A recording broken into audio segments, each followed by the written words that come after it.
Di video ini kita akan bahas untung rugi menabung di bank.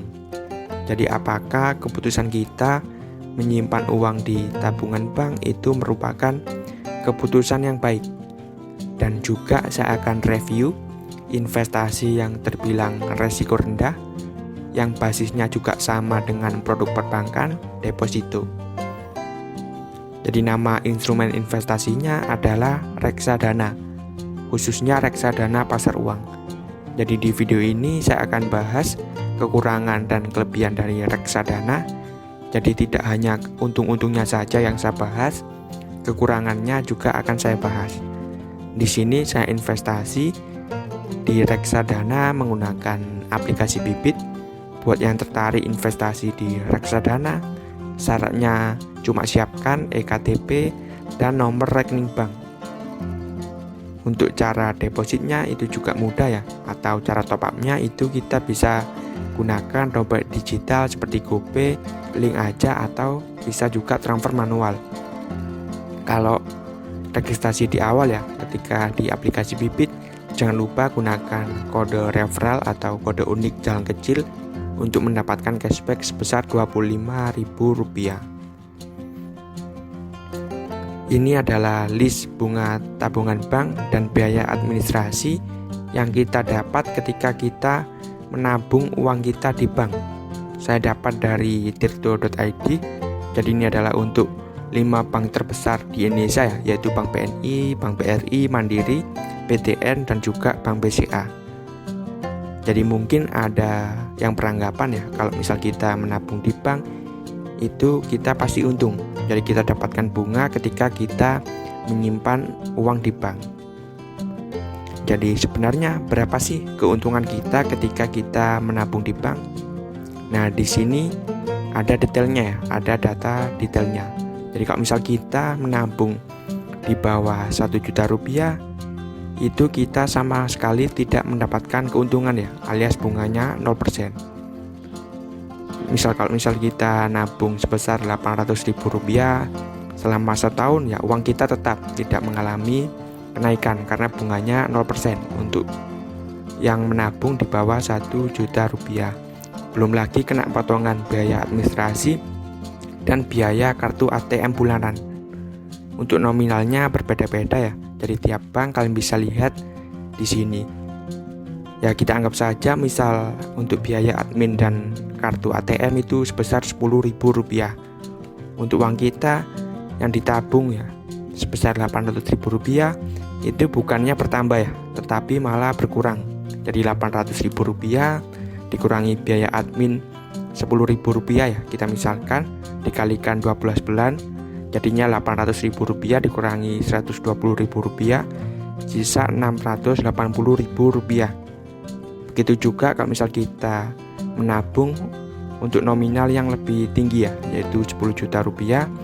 Di sini untuk bunganya juga berbeda-beda ya. Kalau Bank BNI 0,7 sampai Bank BCA 0,35. Jadi kalau misal di rata-rata itu sekitar 0,52%. Jadi keuntungan yang dalam 1 tahun, misal kita tinggal kita kalikan ya, Rp10 juta dikalikan 0,52%, kita dapat untung sebesar Rp52.000 dalam 1 tahun. Jadi kalau yang namanya bunga bank ya, itu dalam 1 tahun ya, bukan per bulan. Jadi tetap saja kalau misal kita menabung 10 juta itu tidak menutup biaya admin.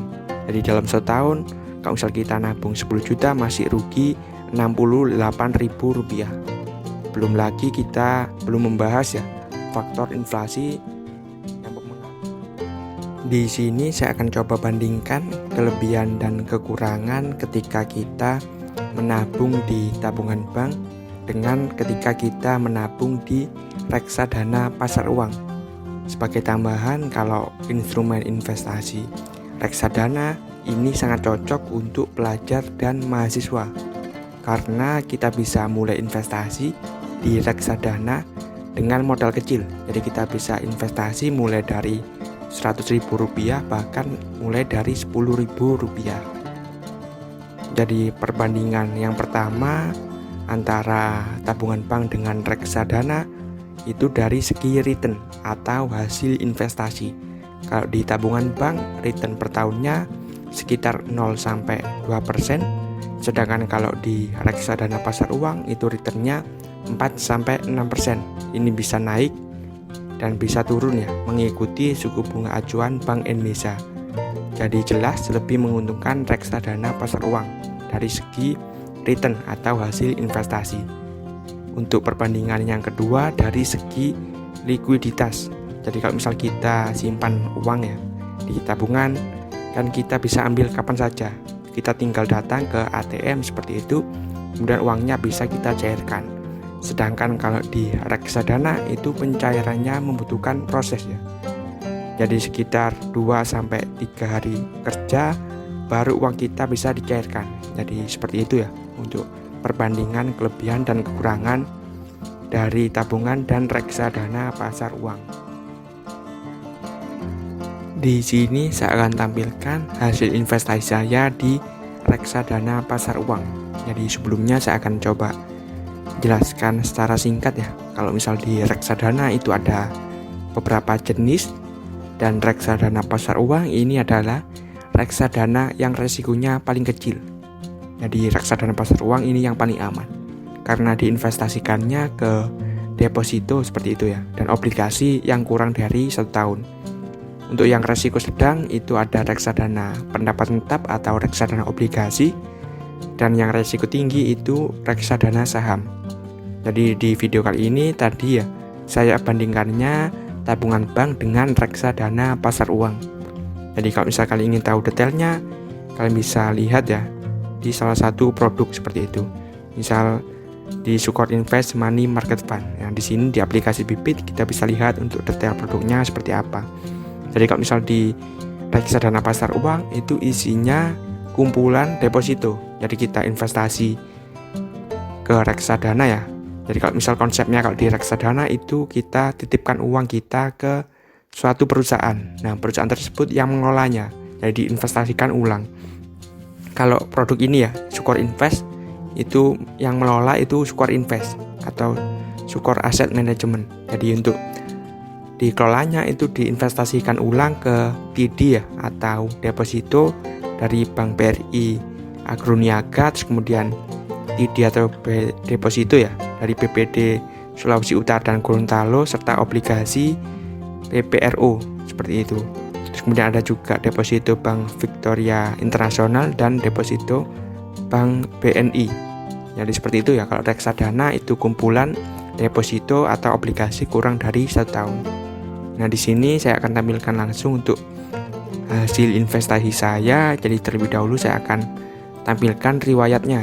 Jadi saya investasinya itu rutin. Jadi pada tanggal 28 Juli 2021 saya membeli sebesar Rp100.000. Kemudian 1 Juli itu Rp150.000. 8 Juni 2021 Rp300.000 dan 23 April 2021 Rp190.000. Jadi saya membelinya nyicil. Jadi langsung saja saya akan tampilkan. Jadi di sini ya ada di saya simpan di dana beli motor, terus kemudian di bagian pasar uang. Di bagian pasar uang ya. Nah, di sini saya investasi sebesar Rp740.000 dan nabung nyicil ya. Keuntungan yang saya dapatkan Rp3.341 atau naik 0,45%.